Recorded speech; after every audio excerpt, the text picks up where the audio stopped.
my colleagues who have been introduced and myself, welcome the Honorable Ministers led by Honorable Kabyanga Baluku to Ulange. In a special way, I welcome Honorable Balam Barugahara Amos. Attain. By the way, I'm a key. I'm serious. That impact was given to me in front of Omukama Solomon Ibu Gafabusa, and all the rituals were performed in his presence. So I'm a key. I welcome him. I've known him for a long time for the famous T-shirt, and I really miss that T-shirt. I was asking him why he didn't come in that T-shirt today, and he said his elder brother, Honorable Baruku, advised him that he go to observe etiquette. I welcome another Mugole, Honorable Lydia Nabel, but this one we met the other day. I welcome members of Parliament. Honorable Mawanda is very well known to me. Before he joined politics, he was a court bailiff. And me being a lawyer, we used to work together on a number of issues. And I know him very well. I know others like Big Day. I know Honorable Chiwanda here. We've been working on Buganda issues for a very long time. So all of you are most welcome. Some of you are here for the first time. Others have been here before. But this is an open place, like the minister told you. We welcome all those who come here to pay allegiance in the different forms in which they come. And today you come for a noble cause in which every patriot should participate. The Central Government Ministry of Health has a motto which I love very much, and it runs, "Health is wealth." And that motto is inscribed on the buses of the Ministry of Health. When they ply our roads, you can read it. I meet so many people, as you may know, and all of them that I meet are interested in bettering their lives. Actually, many talk about money. A lot of money, and they express the wish to become wealthy. I always tell those who are interested in achieving things, or in becoming wealthy, or in becoming leaders, to mind their health first. If you have loads of cash, but you've got a wound on your thigh, you're not going to enjoy that money. If you eat medicines like they were food, you are likely to be depressed. It's very depressing taking a number of drugs. So we need to banish HIV and AIDS out of Uganda in order to build a country that everyone will enjoy to stay in order to have good lives. So those of you who are coming here for the first time, and the cause for which you come is health, are very patriotic.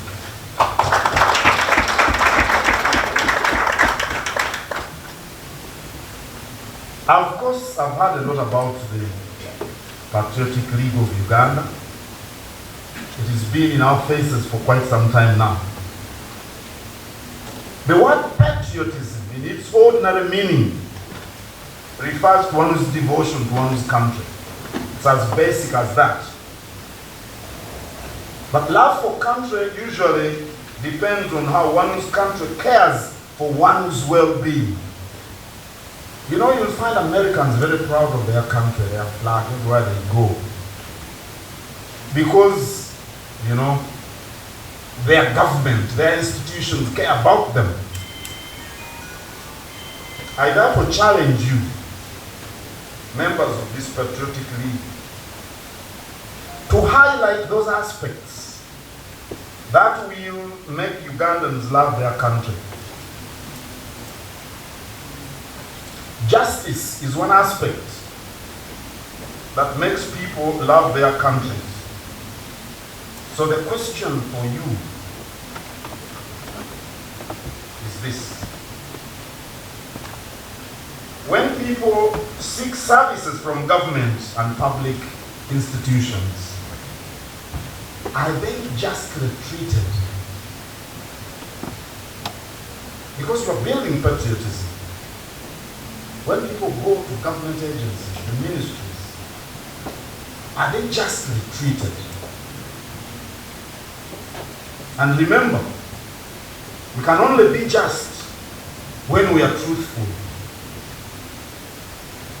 The question is, are occupiers of public offices true to themselves and to the country? That's the question for you. When we are truthful, we are believed to be genuine. When we are truthful, people regard us as being genuine. And people believe that we are genuine with our words, the words we use, like the words you use, all of you, and the actions we take. Because you must mean what you say, and you must say what you mean if you are truthful. I think that's the true measure of patriotism. Truthfulness. Members of the Patriotic League talking about the scourge of corruption. Many times. And it's one of the biggest challenges Uganda is facing today.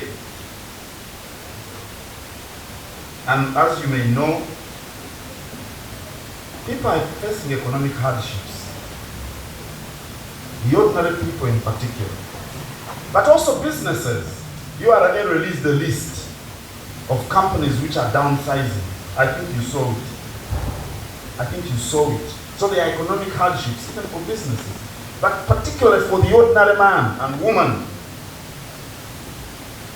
Now, when the country is experiencing economic hardships, when businesses are downsizing and the corrupt enjoy their loot openly, wantonly, then it will be difficult for you to do your job of cultivating patriotism. It will be very difficult. The corrupt need to be apprehended, to be tried, to be punished.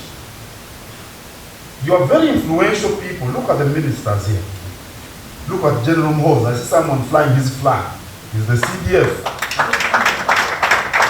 Look at the MPs. All of you are very influential. Fight corruption truthfully, and we see it. The corrupt should be arrested. They should be punished heavily. Corruption should be made very expensive for those who participate in it, and you should lead that lead.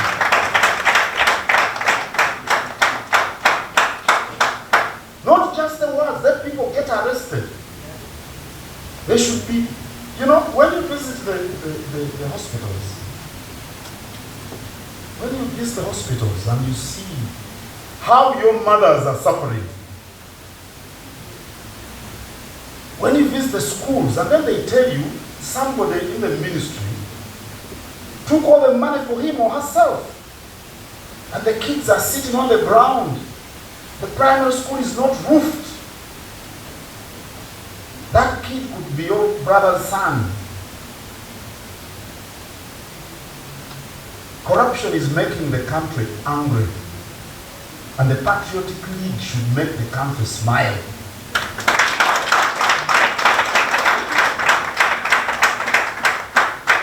You see, we talk about corruption all the time, but we only hear the words. We want action. It should come from you. You are all young people. Shun the corrupt.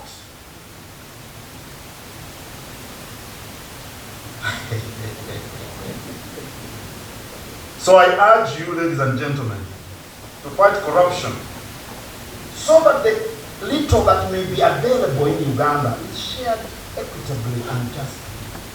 When people observe that, they will love the country, they will even support it. One once the little is shared, if you think about a situation during famine, and there is little food in the house, and you get your beloved son to eat all the sweet potatoes,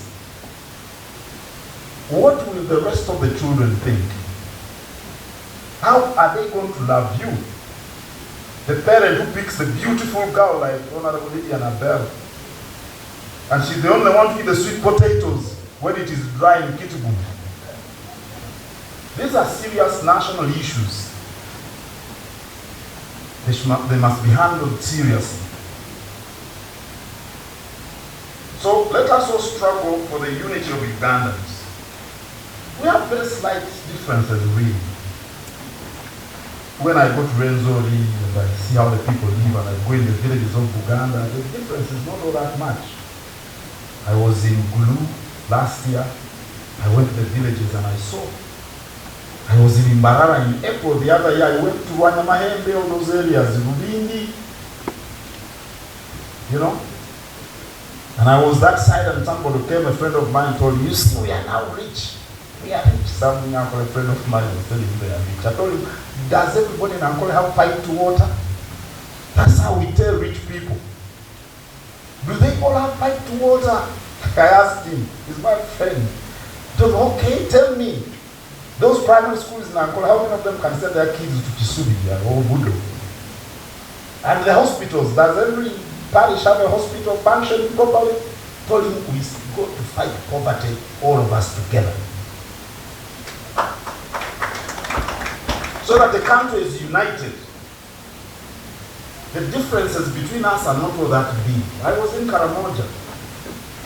In November 2019, I traveled all the way to Kidepo. My brother there from Karamoja. You know? So, Uganda is big enough for all of us. And I like people who come up and they want dialogue. They want dialogue. We have to sit down and talk to each other so that we forge a way forward. And I appreciate Honorable Balam Barugahara for saying he's going to engage the president and any UP supporters who are in jail and released.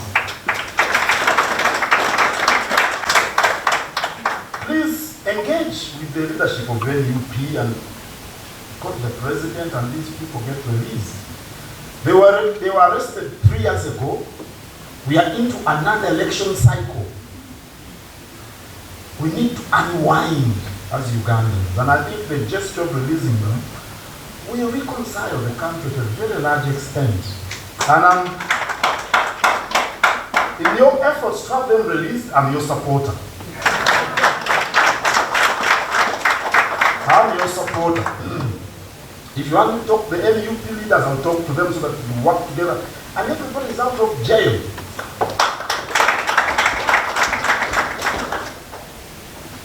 So, let me wind up. I welcome all of you again. I thank you for buying 20 kits, 20 million worth of kits for the Kabaka's birthday run. And you know, the Kabaka is the champion of the fight against HIV/AIDS, picked by UNAIDS, and we want to banish AIDS out of Uganda by 2030. And as you can see, the Kabaka is the unifying factor. Everybody comes here. Like you said, Mr. Minister, sir, I cannot choose the political parties that people want to subscribe to. I cannot. I cannot choose anyone, the religion to follow, or even the region of birth. None of us chose where to be born. So my brother from Karamoja, from West Nile, from Lamo, from Renzori, you want to come here? My door is open. You are wearing a yellow tie, or a red tie, or a green tie, or whichever color, my door is open. I've got only one condition. You must acknowledge the Kabaka is the head of Buganda. If you don't think the Kabaka is the head of Buganda, I will not open the door for you. I'm a very straightforward person. What you see is what you get. If you don't think the Kabaka is the head here, don't come in here, don't come into his house. But if you know the Kabaka is the head of Buganda, come. I am the Kabaka's eldest son in that sense. I welcome everybody as my young brother, my young sister. So even after we've run, come back and have a chat, take a cup of coffee. My brother Toyota, come. I like the name Toyota. I sit in a Toyota, I drive in a Toyota. You know? Come and we have a chat. As Ugandans, there isn't something that is too big that we cannot talk about as Ugandans. So extend my thanks to General Mhozi. Extend my congratulations to him for being named CDF. You see, when you go to St. Mary's College Kisubi, when you go to St. Mary's College Kisubi, good things follow you. So he came to Kisubi many years after I left, but we are both Marxists. So tell him that I say, as his elder brother, he must fill the office like a Marxist. Because Marxists are patriots. They work efficiently. They serve everyone. So thank you very much.